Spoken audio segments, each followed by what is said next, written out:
And I gotta be honest, I had at the point of studying and spending so much time with God, I had to come to a point of my walk with Christ where I realized, like, man, God is in the details. Like, hear me when I say this, guys. Things don't just happen. Now, I know that you have people in your life who are going to say, no, like, there's a such thing as coincidences and we can't get too far ahead of ourselves.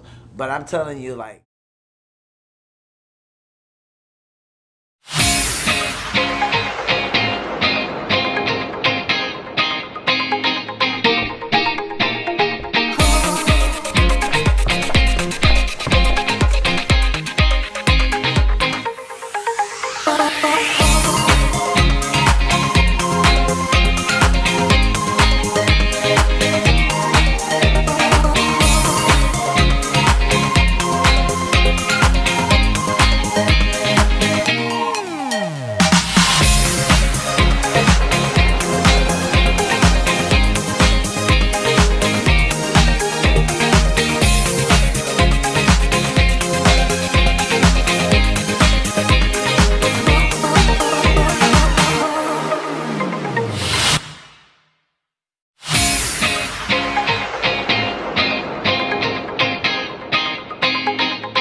the next thing I want us to pay attention to, other than how God is so poetic and rhythmic as he's going about while he is creating, I want us to pay attention to just look at the begats, right? These are things that they drive us so crazy, because I can tell you there's so many times, especially in the beginning stages, like earlier years of me reading the Bible, where I would be like, you know what, I'm just gonna read everything and I'm skipping over this part.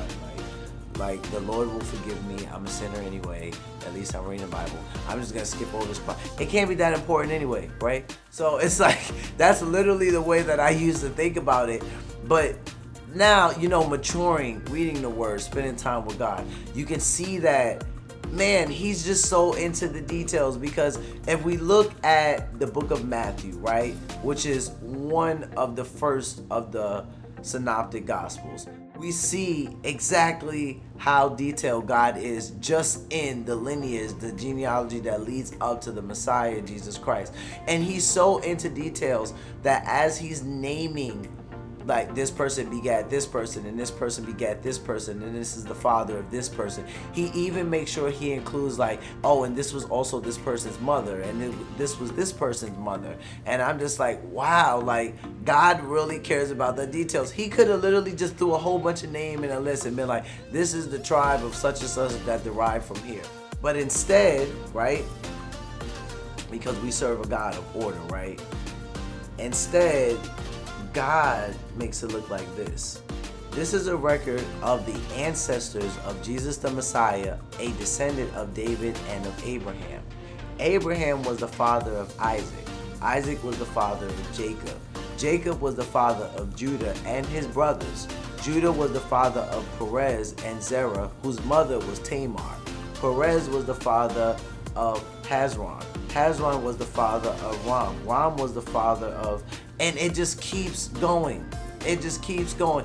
And it's so detailed. We see Ruth mentioned in there, right? We see Bathsheba mentioned in there. It's so much detail in there. And God didn't just throw this all together. He's literally tying all of these people together to show you how all of these people, as you go down the lineage and the genealogy, they all lead up and they are in the family of Jesus Christ. And first learning about it and reading about it, I would instantly think, like, why is this important? Like, this is so boring. And why did he have to put all of these begats? Like, we couldn't stop at, like, the great grandfather. Like, we just had to keep going to, like, the great. But you know what? I remember some of my earliest years of studying. It's like not even realizing how David and Ruth were related, and just seeing something like that and being like, wow, like it's not something that is that shocking because it's clearly in scripture. But when you skip over something as simple as the begats because you just think it's boring, you miss things like that, right? And this is why I tell people, listen, if reading the King James Version of the Bible, if that translation confuses you, it's okay to read a different translation. Don't let anyone tell you that, oh, if you read a different translation of the Bible, you're not actually reading the Bible. That's not true. There are other translations you can read other than the King James Version of the Bible that are just as credible.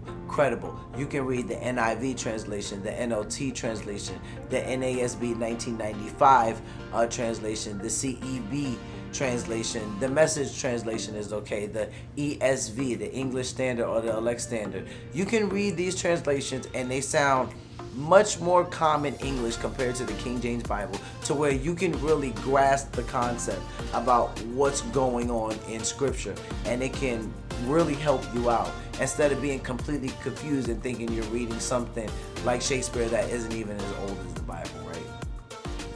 So now, having spent some time with the lineage and the genealogy, let's move over to the book of Nehemiah, because I love the book of Nehemiah. I've read this book and I've learned a lot about order from this book. I've learned a lot about discipline from reading the book of Nehemiah. It's just a great book altogether to read.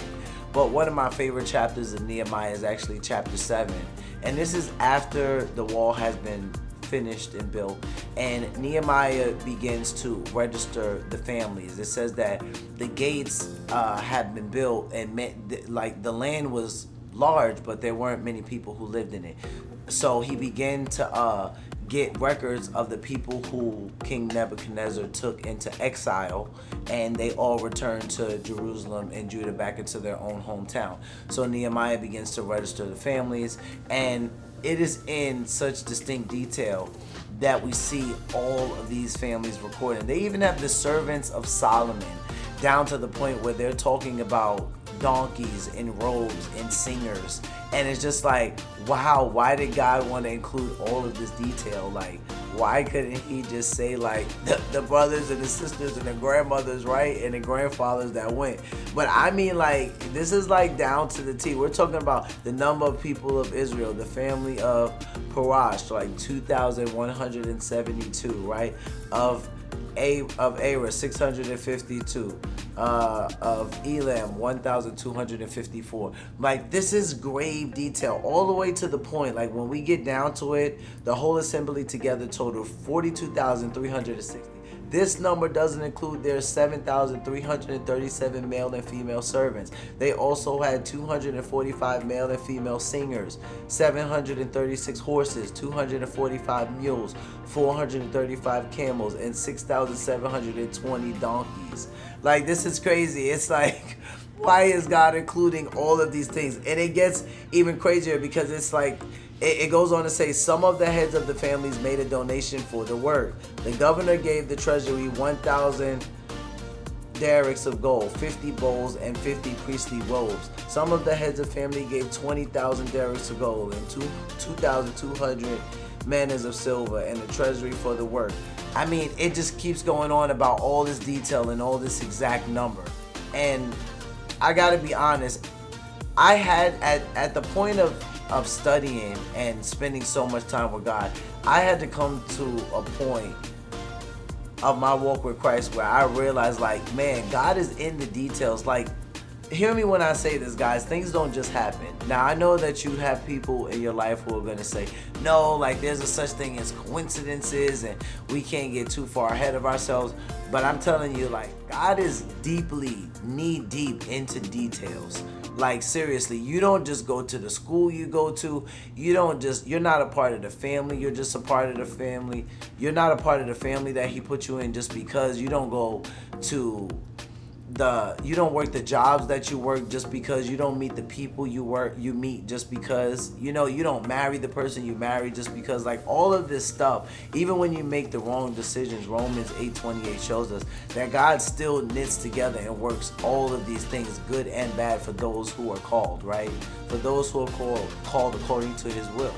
So I hope you guys can see and you begin to study this on your own and for yourselves, just how much into details God is. I thoroughly enjoyed talking about this, and we're going to get a lot deeper into this at a later time, but you guys stay tuned for God of the details, because that will be coming soon. So I hope you guys enjoyed this. Stay tuned for the next video coming up very shortly behind this one. You guys take care of yourselves. What do I always say, guys? Love yourselves, love one another, but most of all, love God. Peace.